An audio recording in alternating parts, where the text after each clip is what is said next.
my man's man type and shit. You look No, at man type, dude. No, no. But I don't know. I haven't noticed it. I'll take next time I see. I haven't noticed. I guess. Yeah, I don't know. He just looks. I don't know. The dude looks like he's been doing some heavy coke. But and does this man ever hit a fucking spear anymore? What the hell? Oh, he hit one last night, didn't he? He hit one on Orton. He hit one, but he missed like 3 others. Every damn time, anytime he's gonna hit a spear, I'm always like, all right, watch him get thrown in the turnbuckle. All right, so that was Fatal 4-Way from last night. They did the NXT guys attacked at the end and then ran off and blah, blah, blah, blah, blah. So that was Fatal 4-Way. I guess we will go right into Monday Night Raw. This is where things get shady here. Hopefully, as I pull up my Raw report, I won't lose you. Am I still here? We're live? Yep. Live! Live! We are live! Benny Live! Oh, yeah. When's the last time you guys have heard that? Damn. When's the last time you guys have heard that, huh? Oh, yeah. WZROnline.com/chat. Once again, WZROnline.com/chat. We've got lots and lots of people in there tonight. Get in there. We're going to open up the phone lines in hour number 2 as well. Give out the live phone number here in just a little bit. Somebody just sent a message to WZR Questions, which, by the way, you can send a message to now if you have a question. But he says, tell Ryan he doesn't do TNA Impact reviews no more. Why? Not enough time. I've never done TNA Impact reviews, and it's a good question. It's a good question. And based on a night like tonight where we've got WEC, UFC, basically we do Monday Night Raw, and we do the pay-per-views. I would like to speak more on Impact, more on TNA, to be honest with you. It's just Impact is on Thursday, and by the time we get to Tuesday, it's not fresh anymore. It's not fresh in my memory, so... It was a little bit easier to do it when it was on a Monday, you know, run through it really fast, but I don't even remember Impact anymore, to be honest with you. Yeah. I mean, I'm the same way when it comes to that. So, all right, here we go. We're going to run down Monday Night Raw. Then, in about 15 minutes from now, we're going to take the hourly commercial break at about 9 o'clock Eastern Time. Come back in hour number 2, do chat shout-outs for you guys in the chat room. Live phone calls as well, and we're going to run down news, rumors. It's been a big week, news week. Trent Acid on the indie scene passed away. Sad story there. I actually knew Trent, had talked to him numerous times through email, so I do want to touch base on that in hour number 2, and a lot of other news and rumors as well. So we will get to that. All right, Monday Night Raw from last night. I mean, what'd you think, top to bottom? NXT, it continues. Yeah, you know? I mean, NXT WO. They pretty much, like I said, I was happy with the way they advanced it, but like I said last week, man, I just wish they had a little bit more wrestling. Because I like my cigarette. See, that's where we got to work with you. When I like my cigarette, we can't have dead air, so you got to keep going. All right, my bad. Yeah, but no, dude. But pretty much, like, if you think about it, there was like Evan Bourne versus Jericho. That's one match. Natalia versus the Snuka Girl. That wasn't even a match. You know, Morrison versus Ryder, Khali and Eve. You know what I mean? Other than that, it was the main event. You know what I'm saying? Yeah, right. We had. I'm sorry, somebody just walked. I got distracted there. My bad. Oh, you're fine. We had. All right, so to open the show, here we go. I got a Raw report. We're back on track, baby dolls. Back on track. We had Vince McMahon comes out to open up the show. Basically, he says that for last week's action, there's only one. There's only one person to blame, and that's Bret Hart himself. And basically says he made the decisions to fire Wade Barrett, and announces that from this point forward, or at least from tonight, we're going to have a new general manager, and he's going to be an anonymous guy. And basically, the deal is he's going to send emails throughout the show to Michael Cole, and Cole will read them off, which was the dumbest idea. Who came up with that, you know? Exactly. And then you had like the bell, the little beep, beep, beep, or whatever it was. It was that loud, yeah, like that computer's that fucking loud. Good God, it was terrible. I mean, it was just some of the stuff. At this point, though, bro, I was actually feeling pretty good about my predictions. Remember how I was talking about McMahon being with the NXT guys? I was feeling pretty good at that point. Right, until the end of the show, right? Yeah, exactly. Up until then, I was feeling all happy. I'm like, no, this was cool, man, when Sheamus came out here, right? And basically, he says, I don't want to win the title like that. I want to give it back. That's not the way I want to win it. And he basically fakes everybody out, fakes Vince out, and then laughs at everybody. That was awesome, dude. Yeah, that was fucking great. Sheamus, you knew he wasn't going to give it back, but it was just awesome the way that he played that last night. So then we had John Cena was out next, and he comes out, and basically he's in a good mood. Who knows why, as he lost the title last night, right? You would think that he's going to come out and he's going to be irate, but he comes out and he's in a joking mood tonight. Everything's all well. And this is pasty over there. Looking pasty, human jar of mayonnaise, whatever he said, whatever the corny line was. It was corny John Cena last night, right? So we have, basically, we get this bell thing, right? This bell thing rings, and we get a match, right? Yeah. And, God, you think Cena versus Sheamus for the title, right? And then we get another beep from the bell, and we've got a special guest referee, right? We've got Cena, and we've got Sheamus in the ring, and we've got Vince in the ring. So we've got a match between Cena and Sheamus. Who could the ref be? I thought Mae Young. You think?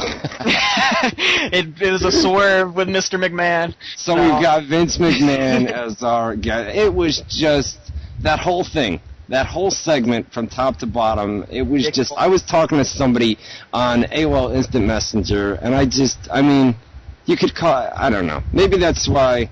See, sometimes it's bad to read the internet, you know. And sometimes if you know too much about something, it's not fun to watch because you know what's going to happen. You know what I mean? But this NXT thing, the WWE's credit, let's not shit all over WWE, right? To WWE's credit, this NXT thing has got my interest, and obviously a lot of other people's with that 3.5 rating. You know what I mean? So. And this is one of those things with, one of the few things you can say with wrestling anymore where you really don't have any idea where it's going.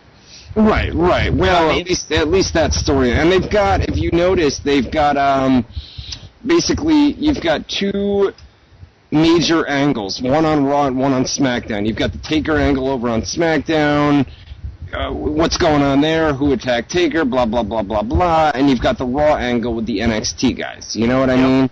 So it's basically, you can see why they're doing it. You can see what they're doing. It's basically, you do major angles like this to keep people tuned in and to get people thinking.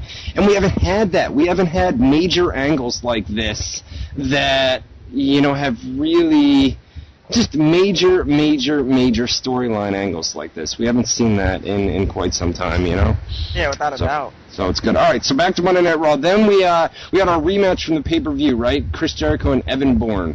Yep. Chris Jericho puts his career on the line here.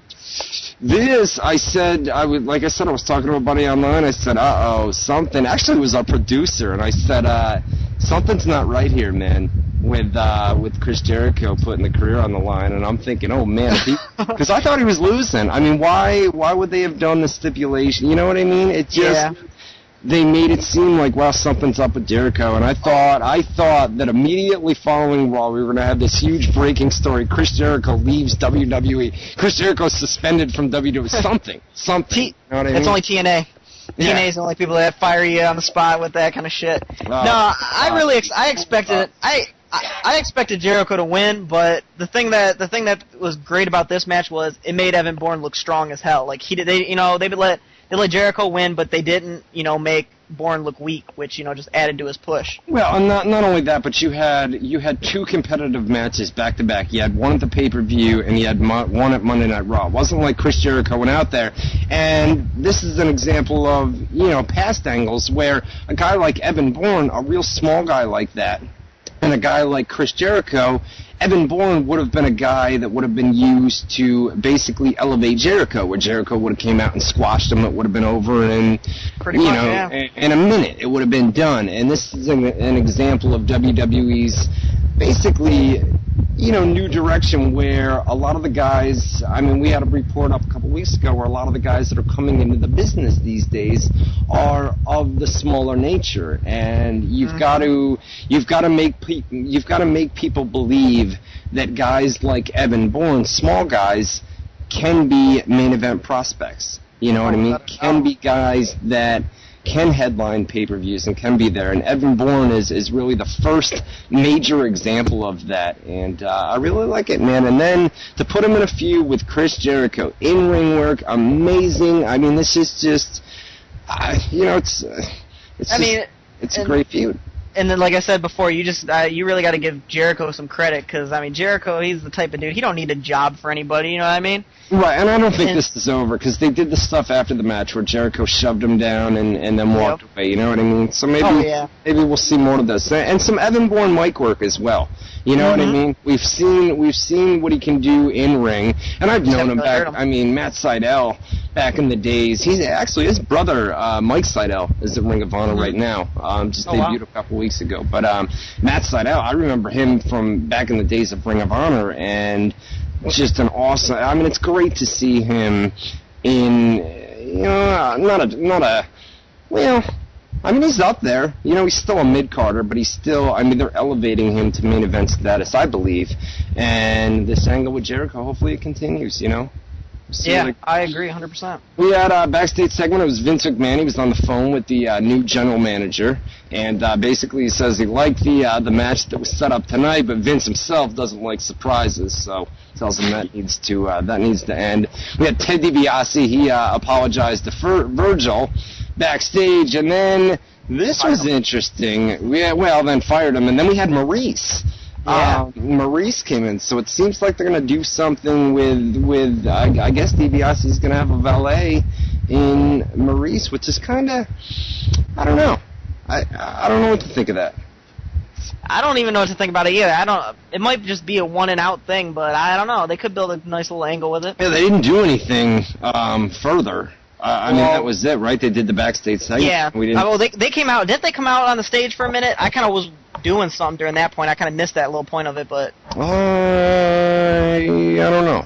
I mean, we'll keep running down Raw and we'll see. Hey, but the WWE Universe needs to see Virgil against DiBiase, baby. Yeah, you would think that. I'm playing.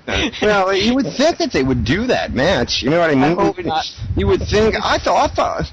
Well, the write-off for Virgil seemed like it was last week when they did the thing with the dollar bill. Yeah, but they brought him back tonight. And then they brought him back last night. Yeah, my bad. Weird. We had the Hart Dynasty was backstage. God bless them, man. They try. I mean, these are just there's just some people that on the mic. Natalia is great. The other two, Tyson Kidd and D.H. Smith, need a little bit of work. But I mean, come on, they're new. You know what I mean? Don't shit on them yet. So we had they set up a match. It was Natalia and Tamina. Tamina. I call her Snuka. Snuka, yeah. That's what I call her, dude. I can't even say her name. Fuck it. During this match, the NXT guys, we saw them for the first time. They came out and laid out the Hart Dynasty. They had laid them out the night before, right, at Fatal 4-Way, right?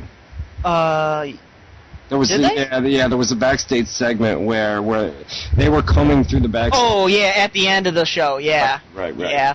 Well, before they laid out the Hart Dynasty, Wade Barrett got on the mic and he apologized to them about Brett, and then that's when Tyson Kidd just jumped over the ropes. Yes. And beat them down, yeah. And then NXT ended up beating them down and got back in the ring. We had NXT guys took the microphones, and David Otunga. Basically, they all apologized. We had Daniel Bryan chants here again. Yeah, I know. Bryan chants, which is cool to see. He's going to be back, man. We'll talk about it in hour number. We'll talk about it. We'll talk about it in hour number 2. All right, sounds like a